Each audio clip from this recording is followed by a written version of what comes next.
दन्तं प्रणमामि विघ्नेश्वरम्। चित्ररत्नविचित्राङ्ग चित्रमाला विभूषितम् कामरूपधरं देवं प्रणमामि विघ्नेश्वरम्। बाहुदातटिनिवासेन काणीपाकपुरीश्वरा सुध्यन्ति सर्वपापेभ्यः विघ्नेश्वरं नमाम्यहम्।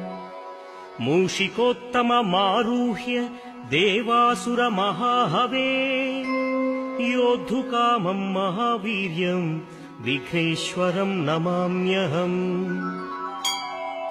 दर्शनं विघ्नराजं स्पर्शनं पापनाशनम् पाशाङ्कुशधरं देवं विघ्नेश्वरं नमाम्यहम्।